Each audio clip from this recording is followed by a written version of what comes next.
I can't help but chuckle a little bit when Why? I come in and see how much like plants are in your room. Oh, All this right. isn't like. I mean, I have more plants upstairs, I think. I actually think this is like. Well, I added this table because I'm very much a function over form person. It's more important for me to grow things properly than it is to have it look nice, which is why you see a massive plants huddled underneath the really nice grow light right there. The Monstera Elbow right there, that was like a 1 or 2 leaf prop. Some of these are imports, some of these are chunks that, I grew out. Some are still being rehabbed. This is I assume like a liter. Like plastic spoons. Right, like a liter bottle. Oh gosh, right? yeah, this is the most jankety thing I've done. Okay, so it's a pon mixture, I guess, perlite with charcoal. A lot of people who grow pon, you do it like leca, basically. So I have a leca base, and then I have it wick up some nutrients, and it basically is a really good rooting solution. I do a lot of different types of rooting, actually. So like everyone, I've got spag, pon, bark. I don't know if there's one right way to do something. I think a lot of times you assess a plant and what might be the right way, and you try it. So you'll see a lot of props, because I really do enjoy getting a plant when it's a node or something and growing it out over time.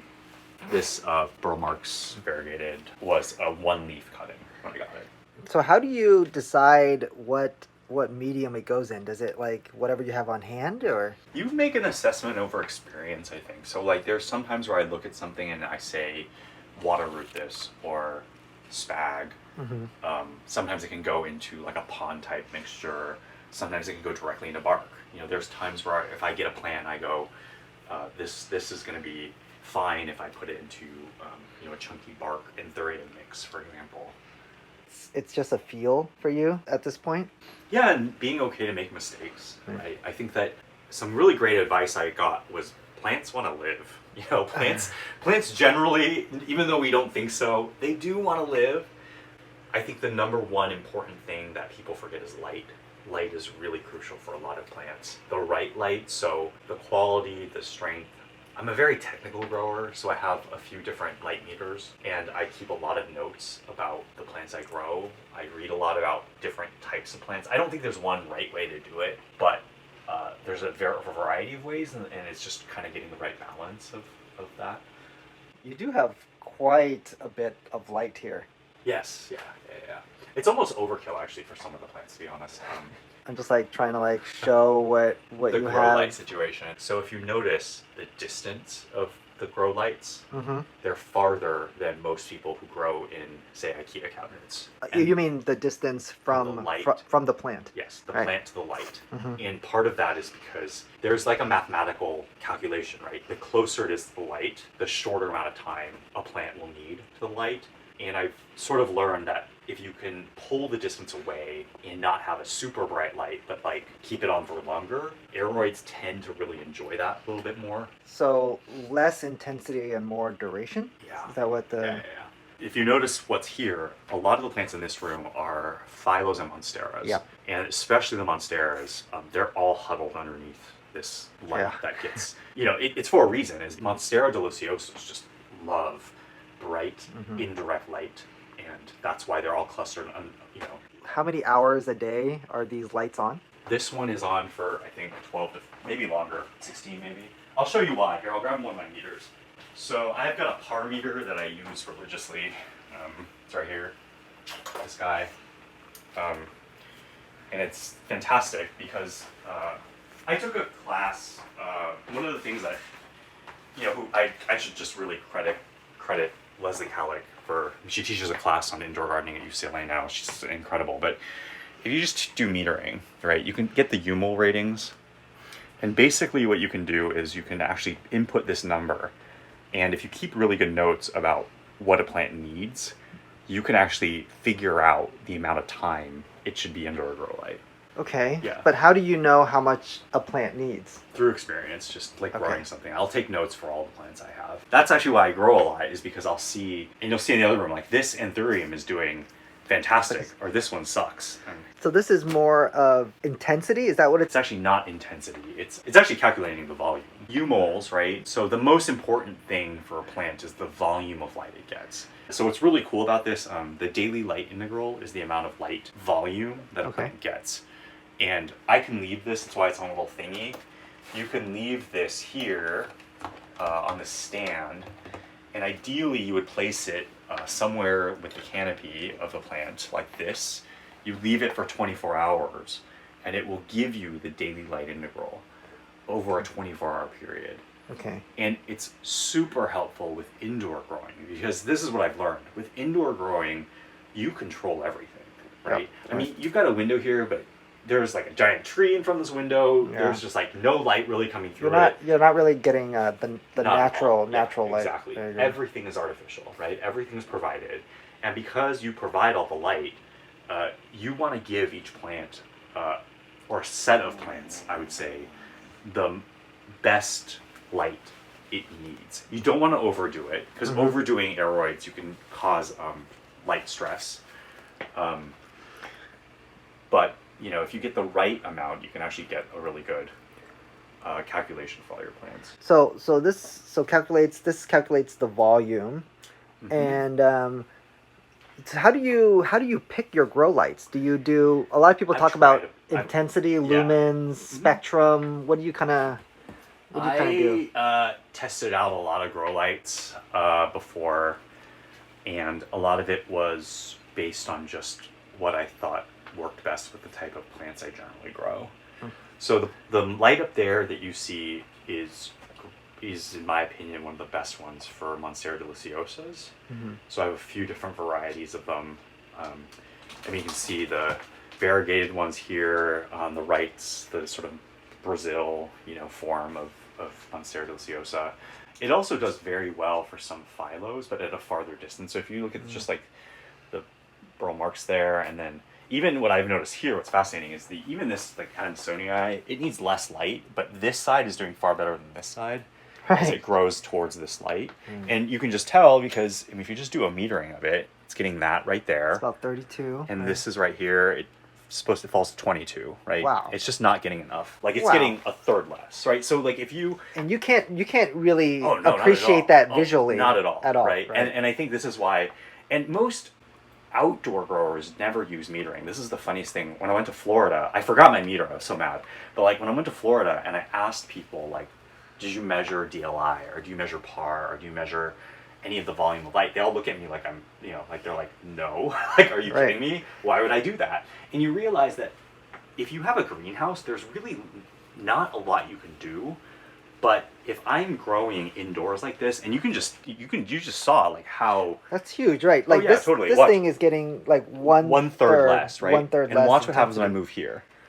It's getting 67 here, right there. Right. And once I move here, it moves to 40. Right. So that cuts a third as well, right? And so this is if you notice the way I have my plants, all the high intensity plants, like the sort of Monstera deliciosas, go right underneath because at this light here, you're reading 127 U-moles. The variegated Monstera deliciosas love it. Because they have half the power of regular, they just really need that light. The El Chaco right here, it's in the shade, it gets much less, and it's doing fine. Yeah. Right? And so I stagger my plants in a way that resembles a canopy as much as I can, the way they would grow in real life. But you're getting what you perceive to be their preference by experience. Yeah. And also just by space. I mean, there are plants, I'll be honest, where I go, this would do much better here, but I just don't have space for it. It's like, and sometimes plants will surprise me. What are your thoughts on light spectrum? The red light, blue light spectrums that people use? Of course. Generally, my lights are full spectrum lights. Actually, the purple light stuff, like where it's red and purple, whatever, that blue purple light, I hate the way it looks. It looks like I'm just growing weed. Even though this setup probably makes it look like I'm growing weed too. So not like, it's not. It's just, nice aeroids. You do think that there is a utility or scientific basis for using like either green or yellow or purple or blue spectrum lights over white lights? Because you used to use white. I actually use white lights, and the reason for it is that There's some scientific stuff. In the horticulture class I took at UCLA, like one of the things we studied was sort of the way around the equator, there's actually more red light than there is in other areas. And then also on the canopy floor of a rainforest, the upper parts of a rainforest will filter out more blue light. And so, it's hard to really definitively say how much more red light versus blue light aeroids need. And the best way to put it is this. A lot of the science we have on blue light, purple lights are not with aeroids. They're with crops or pot. Right. The two main agriculture of like grow lights and things like that people use are crops, like tomatoes indoors, or it's pot indoors. And so I think a lot of what people read online is actually incorrect when they say, this certain spectrum does better, with this. I just go full spectrum, and that does well for me, even though I would say some of the bar lights you see right there slightly favor red more than blue, a little bit compared to other lights. What are your thoughts on light intensity or lumens? So lumens don't really matter if you have a meter that measures them, because lumens are a great way to measure light without a meter. So when you read a lumens, like when it gives you the lumens or it gives you the intensity of that, allows you to mathematically help judge what the light is producing. But the better way is just get a meter and actually just check what is it doing. Theoretically, if you have a brighter light, you can give the same volume of light to a plant by shortening the time, right? But for some reason, just on my experience, there's actually a limit where if you give it too much intensity, even if you give it a short amount of time, it just stunts. The aeroids just aren't used to it, right? Because if you think about aeroids, they're low canopy plants.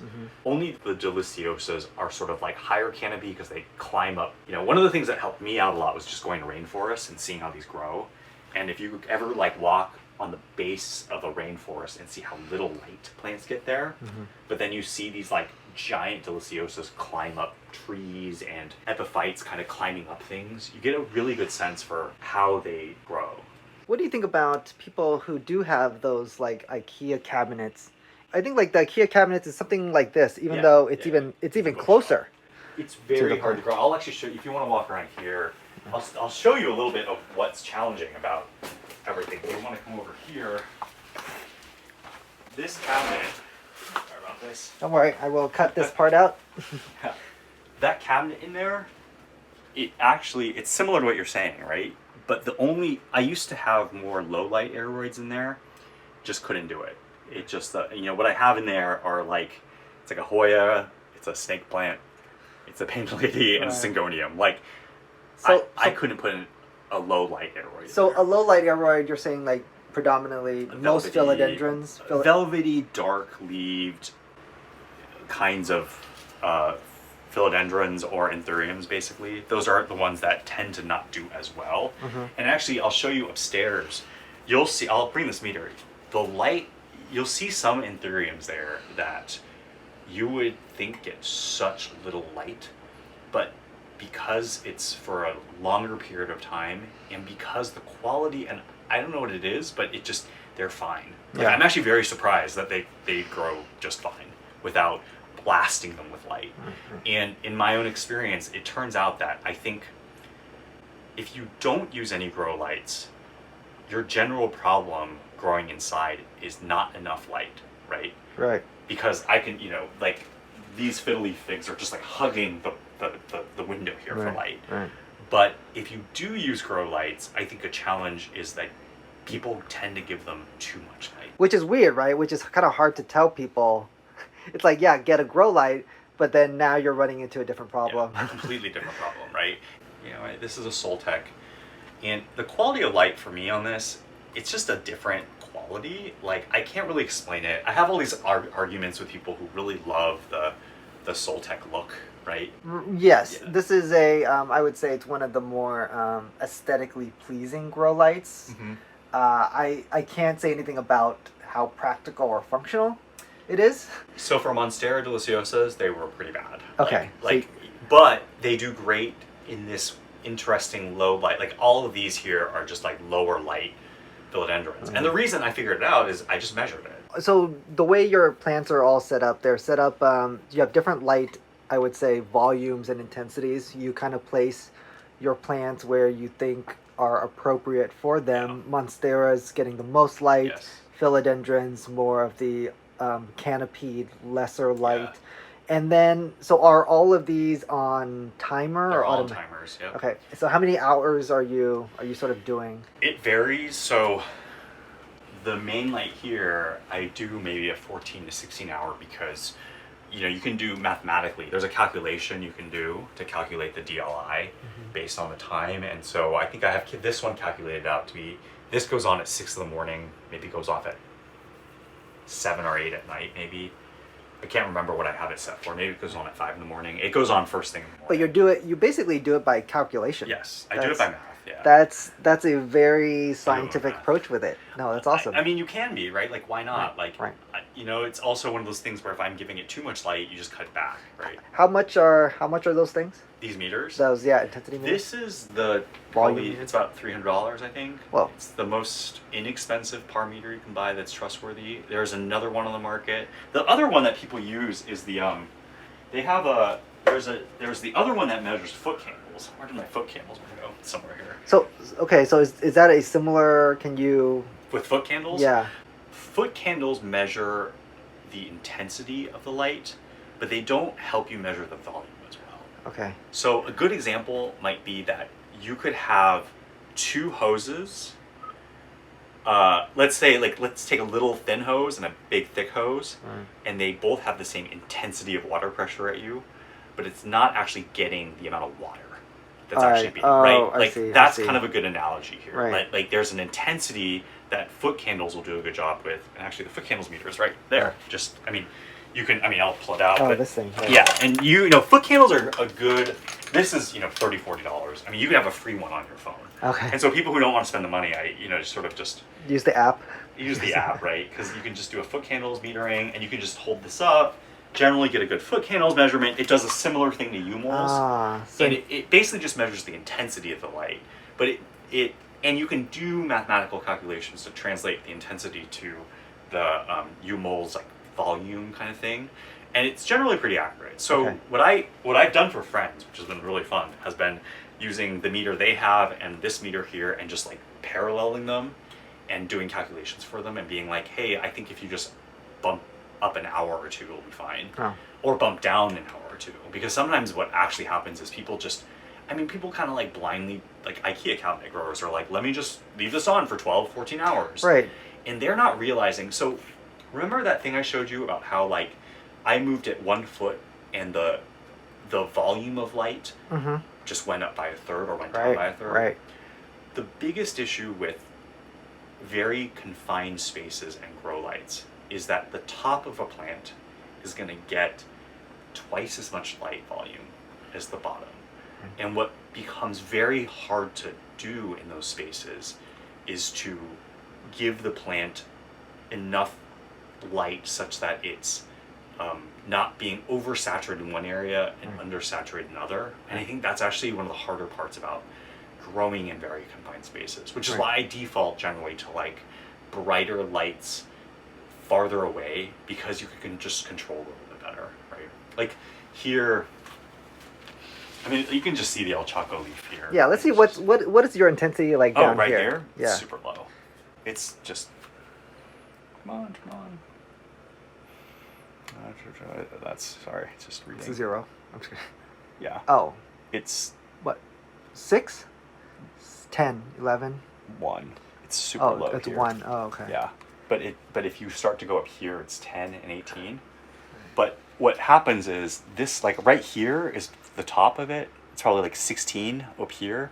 It's super low here. So this plant is just getting, and this is how I kind of realized like this aeroid down here. I mean, it's growing super well. Right. You can see just how beautiful and large that leaf is. Yeah. And it's got very little light. I mean, you've got basically these 3 grow lights a good 3-4 feet away from it. Yeah. I would never grow this thing in a cabinet. It would just be too much light on it. Right.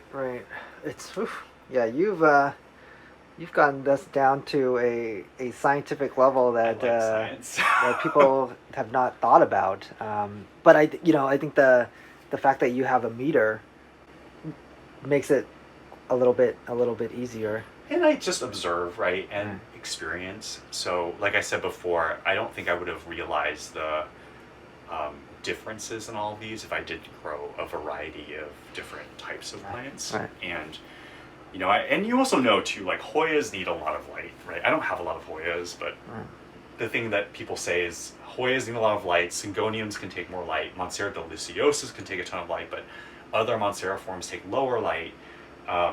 And then just anthuriums are also low light, but some of my anthuriums too, like do better in a little more light than you would expect. So. Right.